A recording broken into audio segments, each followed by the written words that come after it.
For most of human history, the world wasn't divided into countries. It was ruled by tribes, chiefs, and kingdoms. People gave their loyalty not to a flag or a nation but to a king, an emperor, or a local ruler. Borders were fluid. If your army was strong, your kingdom grew. If it was weak, someone else took your land. But then something happened that changed the entire world. The concept of the modern nation-state was born. Let's go back to 1648, to the Peace of Westphalia. After decades of bloody wars in Europe, leaders decided on a new order. Rulers would have control over defined territories, and no one else could interfere inside those borders.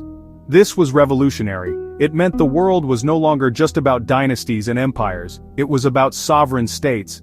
And that idea became the foundation of how we think of countries today. So, which were the first countries in this modern sense? One of the earliest was Portugal in the 12th century. Long before the Westphalian system, Portugal had clear borders and a stable monarchy. It's often considered the oldest country in Europe, still existing with almost the same boundaries. Then came France, which slowly transformed from a medieval kingdom into a centralized nation under powerful kings. By the 15th and 16th centuries, France looked like a country in the way we imagine one now. In Asia, Japan is unique. Though it had emperors for over 1,000 years, it became one of the first Asian states to act like a nation with a strong central identity. But here's the twist. While Europe was busy defining borders, much of the world lived under empires, the Ottoman, the Mughal, the Qing. Their borders weren't fixed lines on a map, they were zones of influence.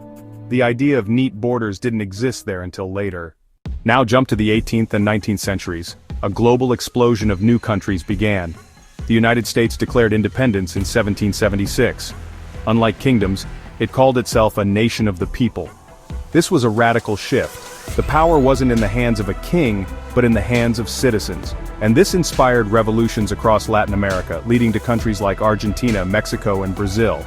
Meanwhile, Germany and Italy show another path. They weren't born as single states, but as a collection of kingdoms and principalities. It wasn't until the late 19th century that they unified into countries we recognize today. But here's a critical detail. The world map we see now is mostly a 20th century creation.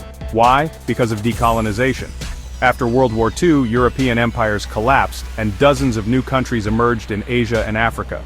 India in 1947, Ghana in 1957, dozens more throughout the 1960s and 70s.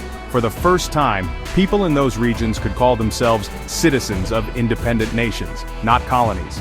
So today, we have about 195 countries. But remember, this is very recent in human history. For 99% of our past, there were no countries, only kingdoms and empires.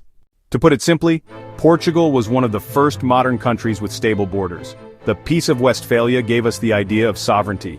The US introduced the radical idea of people-powered nations. And decolonization gave the modern world its map. Think about it. This world of countries, passports, and borders is less than 400 years old. Before that, if you lived in the 1400s, you wouldn't say, "I'm Portuguese" or "I'm Indian." You'd probably just say, "I serve this king." So the next time you see a map, remember, every line on it is the result of centuries of war, negotiation, rebellion, and revolution. As history shows, borders are never permanent. Just as kingdoms became countries, today's countries may change in the future. What looks permanent now might be very different in 100 years. Subscribe to Crazy Real Stories to know more such stories.